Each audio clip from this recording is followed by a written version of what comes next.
Hello and welcome to Gardening with Ben, your go-to podcast for all things green and growing.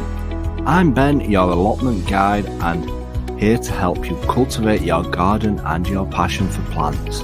Whether you're a seasoned gardener or just starting out, this podcast is for you. Each episode will dig into tips, tricks and techniques to make your garden and allotment thrive. From planting, sowing and growing, we will share all the tips and advice. We will also have regular episodes talking about what we have been up to on the allotment. So sit back, grab a brew and enjoy today's episode. Hey everyone and welcome back to Gardening with Ben for another brand new episode for today. I hope you're all well, I hope you're all getting in that festive mood. And yeah, it's nearly the weekend. One more day and then the weekend is finally here. So it's finally Friday. And yeah, we're getting ready to go back down to the allotments. Fingers crossed this rain and wind has stopped. It's been pretty stormy today here in Sheffield where I am. But hopefully we'll be able to get down to the allotment this Saturday and Sunday because I need to start filming some more content for you all. And I need to get back into doing a lot of more work down there because obviously the last few weeks I've been absolutely tied up with moving and getting ready. I've just got a new chair to sit on today while I do my podcast, so I'm a lot more comfier. And yeah, I'm getting my setup pretty well here in my flat now and settling in pretty well. I just need to find out where the local places are now and go and visit a few sites around me. That's the next plan on the tick list, but hopefully I'll settle in the village pretty nice. So as you know, we start off with a Christmas joke to get you in the festive mood. If you've not been watching them on Instagram or on Facebook, we'll deliver them here as well for you. So today's Christmas joke is, what do you call a festive herb garden? What do you call a festive herb garden? You call it Season's Greeting. Season's Greeting. So what do you call a festive herb garden? Season's Greeting. I hope you're enjoying all these little dad jokes that we keep throwing in every single day. You never know, we might continue them throughout the year and just do other gardening jokes. So let me know if you want me to carry on with the jokes and I'll carry on with them on a daily basis as quite a lot of people are enjoying them. So today's podcast episode, we're going to talk about 5 ways to transform your allotment over the winter period. And these are probably the 5 things that I mostly concentrate on during the winter months down at my allotment. And in the olden days, when I first started my allotment, I used to finish off my allotment at September, and I never used to get back to my allotment until in probably January, February time. And then I was rushing to get it all ready in time for March when I'm starting to sow all my seeds. So I tend to do a lot of the jobs throughout the winter months when it's decent weather. And as you know, I've dug over all my allotment and cleared most of the rubbish away already. So I then concentrate on doing parts of doing my shed, doing my polytunnel and other jobs which need doing around the allotment, what I don't get a chance to do during the spring and summer months. So to get your allotment ready in the winter are these 5 easy winter tasks, which we like to stick by. So the first one is clear and tidy your allotment. Now, this is the first thing I usually do when my allotment's finished at end of October. Beginning of November, I clear away all the old vegetables, all the old weeds, and give it a good tidy up and try and do any repairs that need doing down at the allotment and getting it all in shipshape and tidy, ready for the year ahead. And I write down little jobs which I need to do and anything what I'm planning on changing. I'll like design it and draw it and hopefully get it built and ready and supported. And now I've got my allotment in pretty good shape with the layout. The layout I'm going to stick with now probably forever as it works. I've got my beds set out, I've got my paths laid out, and the only thing that I'm going to change is I'm going to get paving slabs for paths, but they're expensive now, so it's only buying a few paving slabs every now and then to keep filling the paths up, and eventually, hopefully, we'll have all paving stone slabs down on the paths. I just like them down because they don't get as muddy, it suppresses the weeds, it's level, and yeah, it looks a lot more aesthetic as well with nice paving slabs down. Obviously, the slugs like to hide underneath them, so they're not all beneficial, but they do look a lot nicer. So that's the first job which we concentrate on doing down at the allotment. Clear and tidy your allotment, and once you've done that, then you can start looking at some of these other jobs. So the next up is enrich your soil.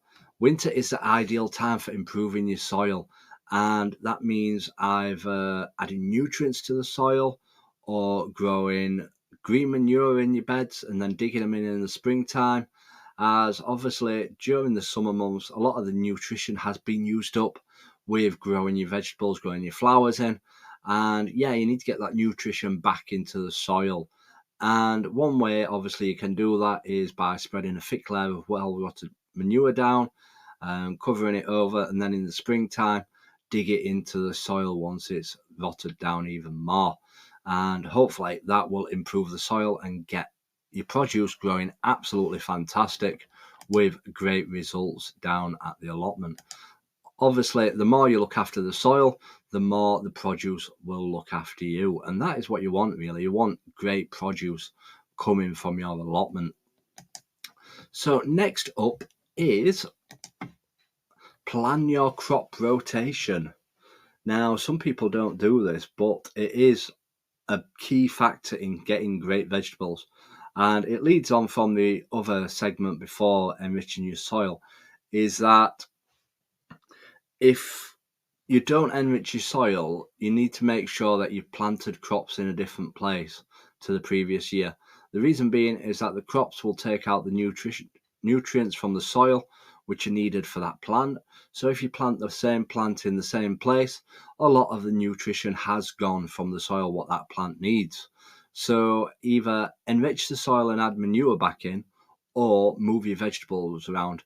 Obviously, it would help if you did enrich it as well, because there might not be the right nutrients in the soil from a different crop, as that might have used them. But yeah, obviously enriching your soil and moving your crop around is a key factor. And that is one thing that I always do around this time of year, January time.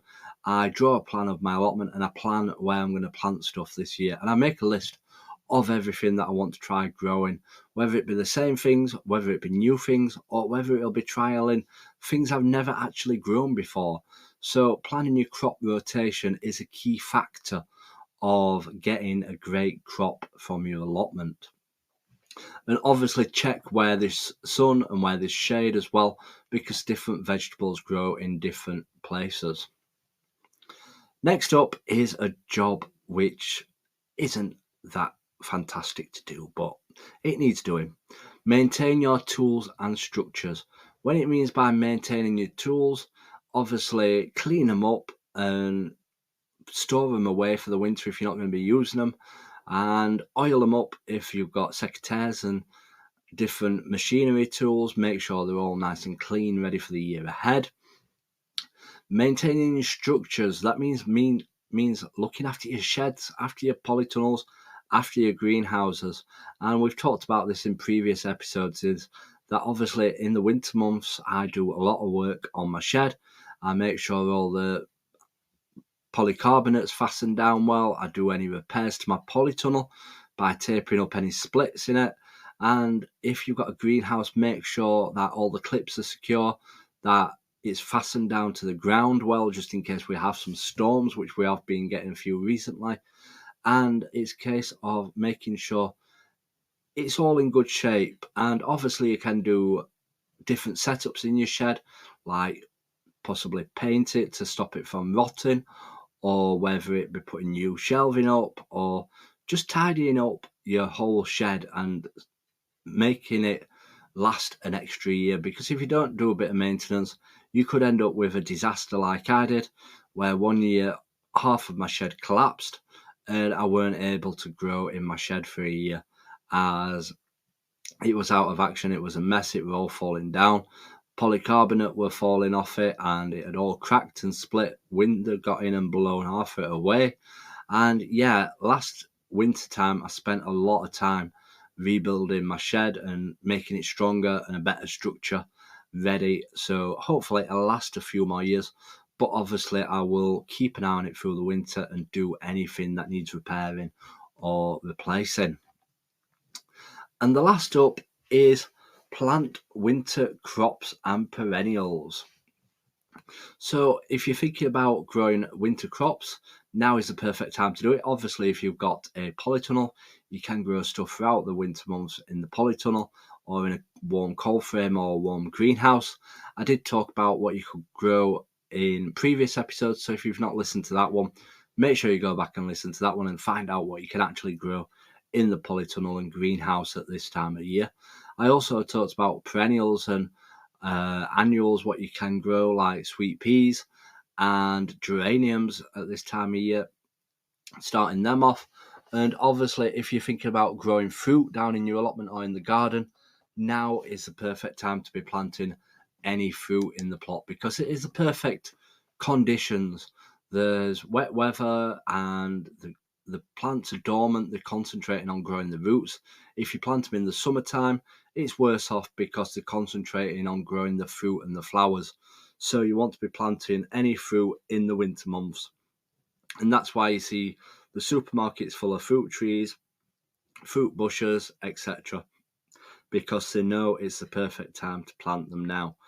If you go to a garden centre in summer, they don't have as many, but they'll still sell them, but it's ideal to plant them during the autumn and winter months down at the allotment.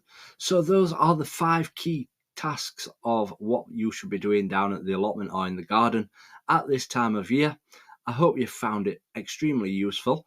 And if you're new to this podcast, make sure you do give us a follow, leave a comment, and feel free to share it as well. Share it to other people, share it to Facebook groups. The more people that listen to this podcast and the more it gets out there, the better. I've just had my Spotify review of my podcast for over the last year, and it's amazing to see how far and how wide my podcast actually goes.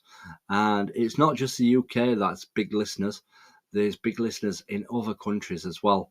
So if you're from a different country, I thank you for listening, and I hope you find it useful wherever you're listening. But yeah, I am Gardening with Ben. If you don't follow me on my social medias, do give me a follow on my Instagram, on my Facebook page, on my TikTok page, on my YouTube. They're all called Gardening with Ben. If you're listening to this on YouTube as well, why not click on Spotify and find me on Spotify, Gardening with Ben. It's a lot easier to find the podcasts, and you'll get notified when a new podcast is up as well. So until next time, everyone, remember, keep smiling, keep shining, and keep gardening with Ben, everyone. Thank you for joining me on this episode of Gardening with Ben. I hope you have found some useful tips and inspiration for your own gardening and allotment journey. If you have enjoyed today's episode, please make sure to follow and subscribe to the podcast so you never miss a new episode.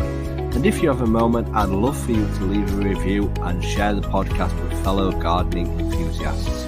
Your support helps us grow this community and continue bringing you great content. You can also follow us on social media on every platform called Gardening with Ben for daily gardening tips and updates. Happy gardening, and until next time, remember, keep smiling, keep shining, and keep gardening with Ben.